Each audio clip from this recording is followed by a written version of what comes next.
வணக்கங்க. இன்றைக்கி நம்ம சேனலில் தூதுவளை ரசம் எப்படி வைக்கலாம்னு பார்க்கலாம். சளி, இருமல், காய்ச்சல் இந்த மாதிரி சமயத்தில் இந்த ரசம் கொஞ்சம் இதமாக இருக்கும். இது நான் ரெகுலராக யூஸ் பண்ணுறதுக்காக என்னோடய பால்கனியில் வச்சுருக்கிற தூதுவளை செடிங்க. இந்த செடியில் முள் இருக்குங்க, அதனால ஒரு சிசர்ஸ் வச்சு அதை கட் பண்ணி எடுங்க.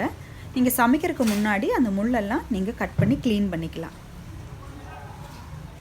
3 பேருக்கு ரசம் வைக்க 7 இலை எடுத்திருக்கேன் நான். அரைக்கிறதுக்கு தேவையானது தூதுவளை இலை, தக்காளி 1, சின்ன வெங்காயம் 7, பூண்டு 6 பல், கருவேப்பிலை புளி கொஞ்சம், மல்லி சீரகம் 1/2 டேபிள் ஸ்பூன், மிளகு 1 டீஸ்பூன். தாளிக்க எண்ணெய், கடுகு, பெருங்காயம், வரமிளகாய், கருவேப்பிலை கொஞ்சம். அரைக்க வேண்டிய பொருளை மிக்சியில் போட்டுக்கலாம். எல்லா பொருளையும் ஆட் பண்ணிவிட்டு நம்ம தண்ணி ஊற்றாமல் அரைச்சிக்கலாங்க. அப்படி அரைக்கும்போது நல்லா பேஸ்ட் ஆகும். ஒரு 10 செகண்ட்ஸ் அரைச்சிட்டு அப்புறமா தண்ணி ஆட் பண்ணிக்கலாம். இந்த ஸ்டேஜில் ஆட் பண்ணலாம். பார்த்திங்களா, நல்லா ஃபைன் பேஸ்ட்டாக அரைச்சிக்குங்க. மஞ்சத்தூள் 1/2 டீஸ்பூன் ஆட் பண்ணலாம். கல்லுப்பு 2 டேபிள் ஸ்பூன் ஆட் பண்ணுங்கள். இப்போ இதை மிக்ஸ் பண்ணி ஒரு ஓரமாக வச்சிடலாங்க. தாளிக்க ஒரு கடாயில் எண்ணெய் விட்டுக்கோங்க. எண்ணெய் நல்லா காஞ்சதும் கடுகு, வரமிளகா 2 ஆட் பண்ணிக்கலாம். கருவேப்பிலையும் போட்டு நல்லா தாளித்து விட்டுக்குங்க. பெருங்காயம் சேர்த்து கொஞ்சம் வதக்கிடலாம். இப்போ நம்ம அரைச்சி வச்சுருக்கிற விழுதை ஆட் பண்ணிக்கலாம். தண்ணி 2 கப் ஆட் பண்ணிக்கோங்க.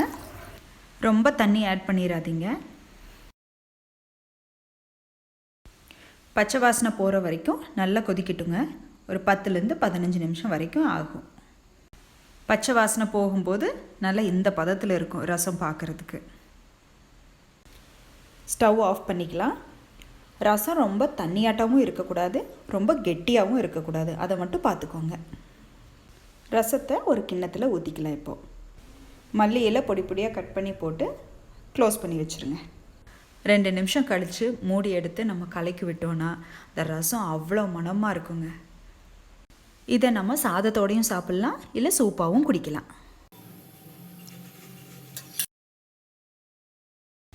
ஒரு வயசுக்கு மேலே இருக்க குழந்தைக்கு இந்த ரசத்தை நம்ம சாதத்தோடையோ இல்லை இட்லிலேயோ கலந்து கொடுக்கலாம்.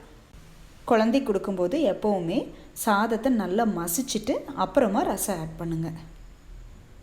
மசிக்காமல், அதாவது நல்லா பிசையாமல் ரசம் ஊற்றினோன்னா சாதமும் ரசமும் ஒன்று சேராது. அப்போ குழந்தைகளுக்கு சாப்பிட ரொம்ப கஷ்டமாக இருக்கும். இந்த ரெசிபி உங்கள் எல்லாருக்கும் யூஸ்ஃபுல்லாக இருக்கும். இது போல் இன்னும் ஹெல்த்தியான ரெசிபீஸ் பார்க்க என்னோடய சேனலை சப்ஸ்கிரைப் பண்ணுங்கள். பாசிட்டிவ் ஆர் நெகட்டிவ் உங்கள் கமெண்ட்ஸையும் ஷேர் பண்ணுங்கள். தேங்க்யூ.